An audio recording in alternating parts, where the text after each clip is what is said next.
안녕하세요.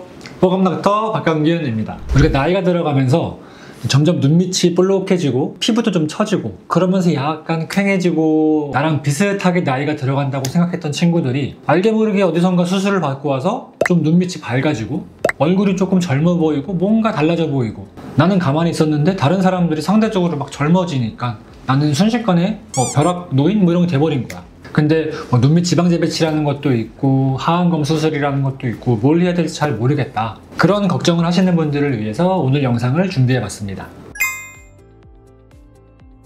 첫 번째로는 눈밑 지방이 점점 앞으로 튀어나와요. 이 눈밑 지방은 그 지방 앞을 튀어나오지 않게 막아주는 경막이라고 하는 구조가 있어요. 나이가 들어가면서 그 경막의 힘이 약해진단 말이죠. 그러면서 지방이 점점 밀고 나와서 볼록하게 튀어나오는 거예요. 두 번째로는 그 눈 밑에 있는 피부가 점점 처지고 더 얇아지고 하면서 쪼글쪼글한 주름이 보이고, 또 한 가지는 그때 어렸을 때는 이 앞광대에 있는 지방이 뿅 하고 여기에 딱 달라붙어 있어요. 근데 중력의 영향도 있고 점점 처져 내려와요, 앞광대에 있는 지방이.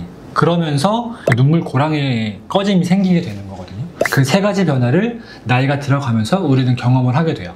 하안검을 할지 혹은 눈밑 지방 재배치를 할지 결정을 할 때 가장 중요한 요소, 질문을 먼저 드려볼게요.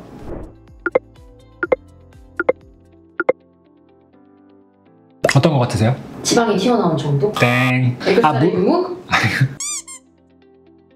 네 가지를 다 고려해야 돼요. 근데 그 중에서도 가장 중요한 거는 피부의 처진 정도, 피부의 탄력이 하안검 수술을 할지 지방 재배치를 할지 결정짓는 가장 중요한 요소예요. 나이가 비슷한 중년의 두 분이 상담을 받으러 왔어요. 한 분은 탄력이 좋아서 지방 재배치를 하셔도 되고 다른 분은 하안검 수술을 하세요. 그러니까 이렇게 다른 플랜이 나오는 경우도 그 탄력이 다르기 때문에 그렇거든요. 눈밑 지방 재배치를 했을 때 어느 정도 원하는 결과가 나올 것 같다, 눈밑 지방 재배치를 하는 게 가장 좋아요. 근데 눈밑 지방 재배치를 했는데도 우리가 어떤 원하는 결과가 좀 덜 나올 것 같아, 하안검 수술로 넘어가게 되는 거죠. 왜 눈밑 지방 재배치가 먼저고 하안검이 나중이냐? 해줄 수 있는 건 하안검 수술이 훨씬 많지만 반대로 해줄 수 있는 게 많다 보니까 생길 수 있는 문제점들의 경우의 수도 하안검이 더 많단 말이죠. 그러니까 좀 더 안전하게 갈 수 있는 게 눈밑 지방 재배치다. 이 눈밑 지방 재배치라는 거는 눈을 뒤집었을 때 빨간 살 보이죠? 그 결막으로 접근을 해서 튀어나와 있는 지방을 제거를 하거나 아니면 그 아래 꺼져 있는 골 쪽으로 채워 넣어 주거나 그런 지방을 조작하는 것밖에 못해요.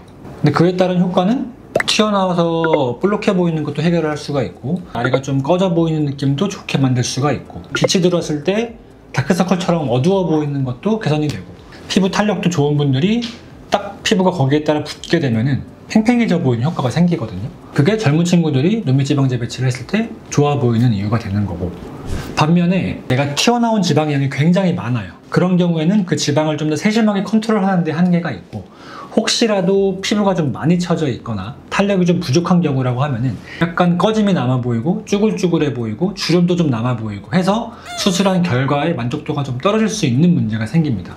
그리고 피부가 처져 있거나 혹은 이 애교살이라는 건 우리가 근육, 안중근이라고 하는 근육이 만드는 건데, 그 근육이 처져가지고 애교살이 좀 처져 있는 분들, 그런 거를 당겨주는 작업을 해주면 좋은데 그런 작업을 해줄 수가 없다.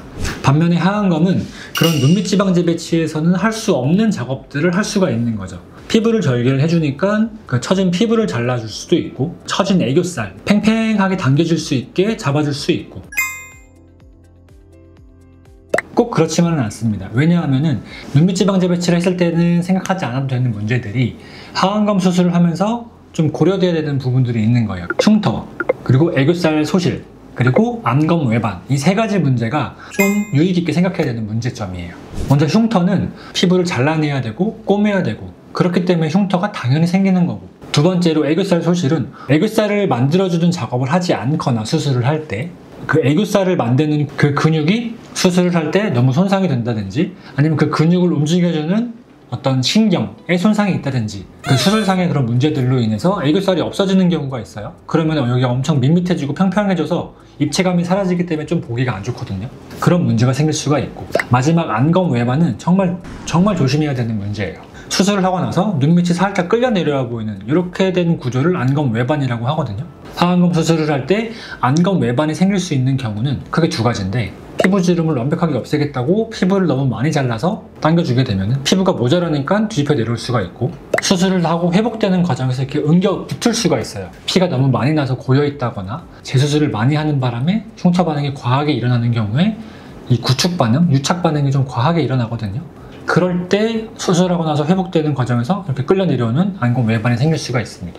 그래서 하안검 수술을 여러 번 못하는 거 아니에요? 하안검은 여러 번 못한다던데요? 하는 얘기가 나오는 이유가 이것 때문에 그래요. 그래서 안검 외반이 생기지 않도록 깔끔하고 신중하게 수술을 하는 게 정말 중요합니다. 그러면 원장님, 하안검 부작용 너무 무서운 거 아니에요? 그럼 하안검 수술 말고 무조건 눈밑질을 해야 되겠네요? 라고 또 생각을 할 수 있잖아요. 근데 그것도 아니죠. 그래서 상담이 중요한 거예요. 어떤 수술이든지 장단점이 있어요. 이분이 지금 어떤 걸 더 중요하게 생각을 하지? 빨리 회복을 해야 되는 건가? 절대로 부작용이 생기면 안 되는 상황인 건가? 티가 나면 안 되는 건가? 아니면 티가 좀 나더라도 주름 해결이 좀 더 우선되는 건가? 우선순위에 따라서 어떤 수술을 적용할 수 있을지를 판단을 해야 되고, 그 판단을 하는 작업이 또 마찬가지로 되게 중요합니다. 중년 혹은 고령이라고 해서 무조건 하안검을 하는 게 답이 아니에요. 결과가 좀 떨어진다고 하더라도 눈밑질 혹은 꺼진 자리에 필러를 넣어주는 것만으로도 지금보다 훨씬 더 개선된 모습을 얻을 수가 있고, 거기에 만족할 수 있으면 그런 방법으로 가는 것도 충분히 좋은 선택이 될 수가 있는 거죠. 원장님, 그러면 가장 만족스러운 결과를 얻을 수 있으려면 어떻게 해야 하나요? 진짜 중요한 거는 그 사람과 저와의 대화. 수술들의 장단점이 다 다르고 그거를 저는 알고 있지만 수술 받는 사람은 모른단 말이죠. 이 수술이 뭐가 좋고 뭐가 안 좋구나를 충분히 설명을 하고, 그리고 그분의 니즈를 제가 충분히 듣고, 이분은 그래서 뭐가 더 중요한 사람이구나, 그러면은 당신한테는 이게 제일 어울리겠네요 를 찾아가는 과정이 가장 중요해요. 그거를 둘 다, 수술 받는 사람과 수술을 하는 사람이 같은 생각을 가지고 수술을 들어가야지 하고 나서의 만족도, 뭔가 생길 수 있는 그런 문제점, 그리고 문제점이 생겼을 때 대처, 그런 것들이 원활하게 될 수 있습니다. 그래서 상담이 중요하다. 끝!